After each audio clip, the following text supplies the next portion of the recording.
So here's why this matters. Here's why this matters. I have 3 kids. John, Janine, and William. John is 18, Janine is 16, William is 14. I love my kids. I have amazing kids. And I really missed it for most of my life as a dad. Until about 4 years ago, I guess, I was totally checked out. I thought that my contribution to them was to work hard and have enough money for the family to do whatever they wanted to do. And I thought my ex-wife's role was she just wanted to be a stay-at-home mom and school the kids. So that's what she did. So they spent all day with mom. And I avoided the fuck out of home because it was not a good situation. And I would not admit that to myself for 16 years. I guess 15 years, and then there was another year of transition. I was fighting for, I can make it work. It's good enough. I can be who I'm called to be and still be in this situation, compromising my own integrity in things. And then everything changed. I woke up. And you can't unsee it once you see it. So, back before I got a divorce, this is about 8 years ago. I was a very important person doing very important things in my own mind. And I was trying to make everybody else happy besides the people that mattered. And I was trying to be important to people I don't even know anymore. And I was trying to make it as an entrepreneur. So I was driving home from a late board meeting. I think it was the Association of Mortgage Professionals. But I was driving home from a board meeting, and a client calls me a few minutes from the house, and it's like the client you don't want to hear from when you're on your way home. You're like, oh, do I even answer it? And I'm like, you know what? I got to answer. So I answered, and it was one of those phone calls that you just know it's going to be a while. So I'm not talking. I'm mostly just listening to. And I pull in my driveway, and my son would have heard me pull in because we had gravel in the last part of the driveway. So I pull in, and I'm sitting there for probably 4 or 5 minutes, and I'm like, you know what? This is not going to end anytime soon because I haven't even said anything really yet. So I'm going to just go in and finish the call from my office where I can put my phone down, sit, listen, and be fully present, take notes. So I get out of the car, walk up the stairs, and I go in the door. And it's a split level, so it's downstairs to the basement, which is my office and the garage, and upstairs goes to the whole living space.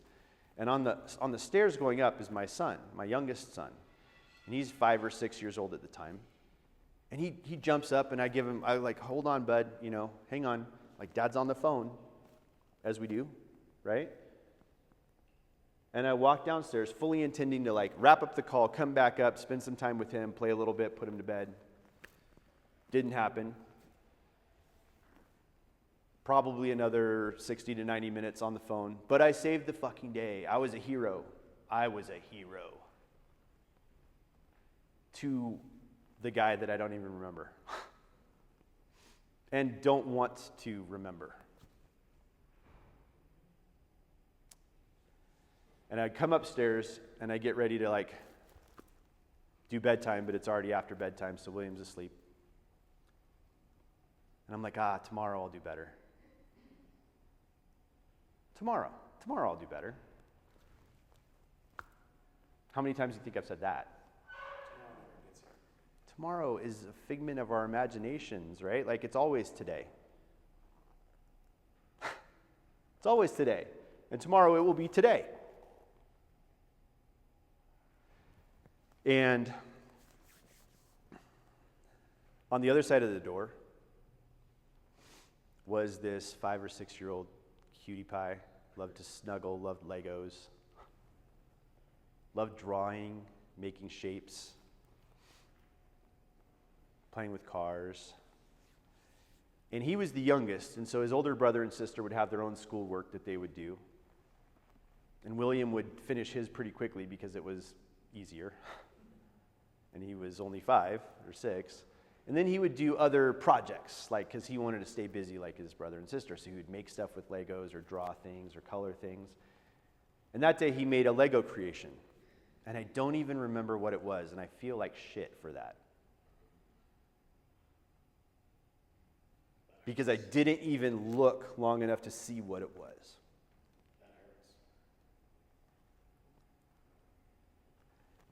So he makes this amazing Lego creation and gets who he wants to show it to.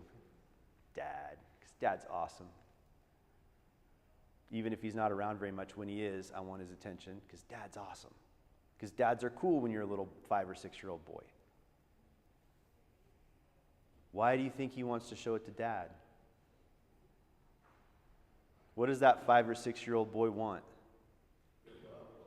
He wants to feel loved. He wants to feel safe. He wants to feel fucking important, worthy, chosen. Enough. Smart.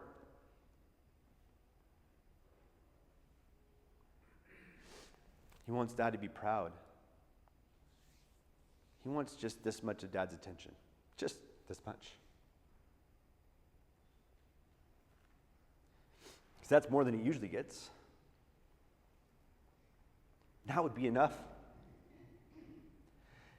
And so he sits on the stairs after Dad's been gone all fucking day, because Dad was busy and important.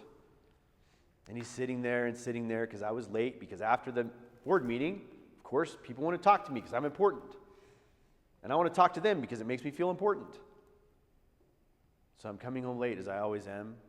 And he's sitting on the stairs, waiting. And 5 or 6-year-olds, they do this. So I'm imagining him on the other side of the door, like doing this, right?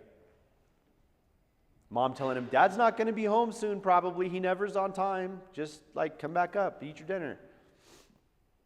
He's waiting for Dad. Because that moment when Dad walks through the door, that's a moment that matters to him. Thank you. That's a moment that matters to him. And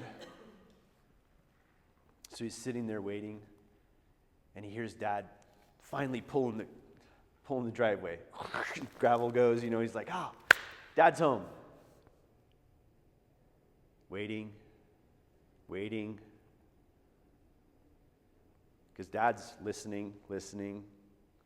Finally, Dad decides, it's been 5 minutes. This is not going to wrap up anytime soon. I better go inside. So Dad gets out of the car. Door shuts. William stands up.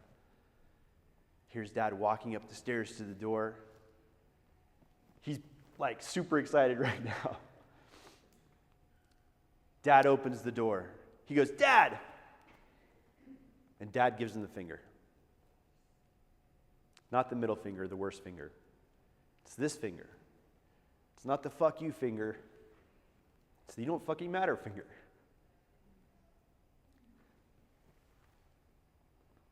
It's the wait your fucking turn finger.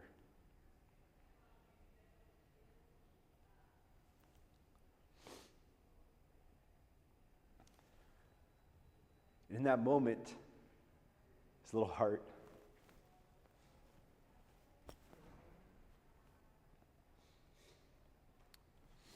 the stories start. Oh, Dad's really important. Must be somebody really special on that call. I wish I was that special.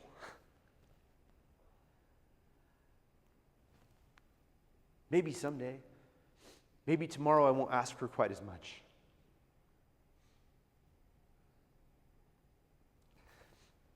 Because Dad's awesome. I know he's super busy. So maybe I'll ask for a little bit less. And a little bit less. I'll make myself smaller.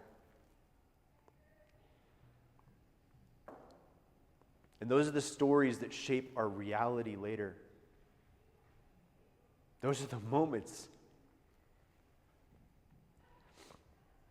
that we can tell someone and shape their story. That they matter, and they're worthy, and they're enough, and they're loved, and they're special, or we can tell them that they're not.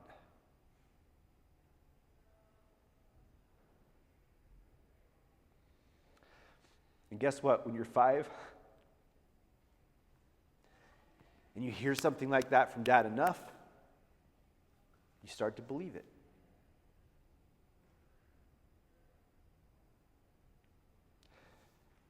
And I wish I could say that that was the only time that happened, or he was the only kid I did that to.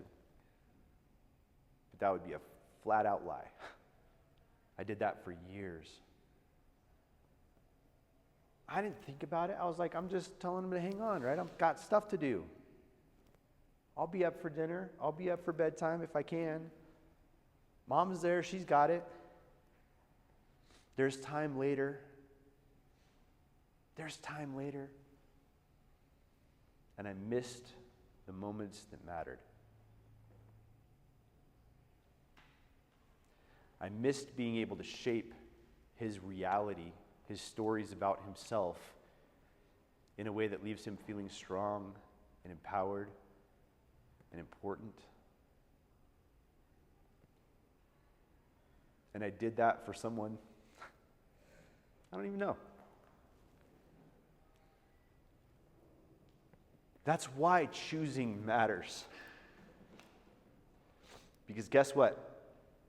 Every time I chose something in someone else, I stole from my kid. I didn't just steal his time.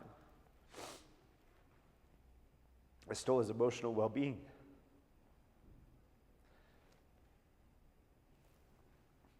I stole his sense of safety.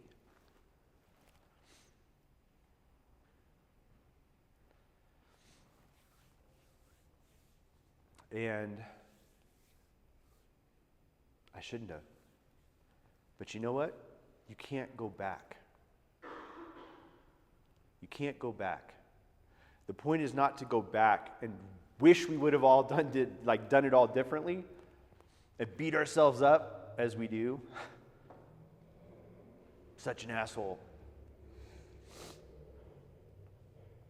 The point is to learn the fucking lesson now, because you can't learn it before. If you did, you wouldn't be here.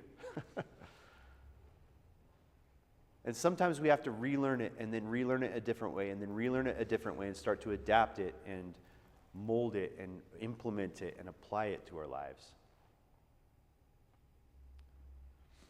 But it starts with this. If we don't know what matters, if we haven't decided what matters, who matters in our life, and not making the choice is a choice. not making the choice is a choice. Yep. I call that life by default. You get what you fucking get. And usually it's not what you ordered. Right? Surprised me. Oh, what's this? Oh, whatever we had left in the fridge, just thrown into a pot. Live a life by design. Live a life of purpose. Live a life of intention and focus and priority. That's why doing the work matters. Know who your avatar is. Know who you are in relationship to that person. Start filling your unmet need by filling their unmet needs in the world.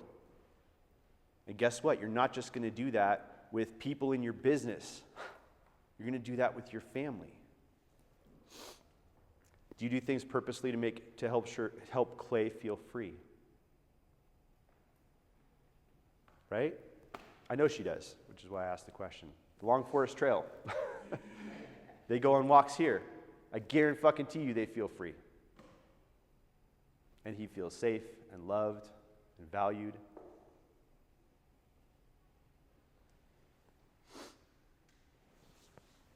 It's just who you become by making the decisions that you make. This afternoon, we're going to put some actual like metrics to this. We're going to do the fucking work. So that you know, these are my priorities. This is what it looks like where I'm headed. This is what it looks like now if I'm real with myself. This is what the next step is and how I do that. And we're going to put habits behind it so that it just happens and becomes effortless, and we start building and building and building on those habits over time. And before you know it, you're living a completely different life. You're standing up in front of a bunch of people like Amber did this morning saying, I'm finally fucking free. After all of this time, after all of this work, it was worth it because now I'm here. That doesn't happen on accident.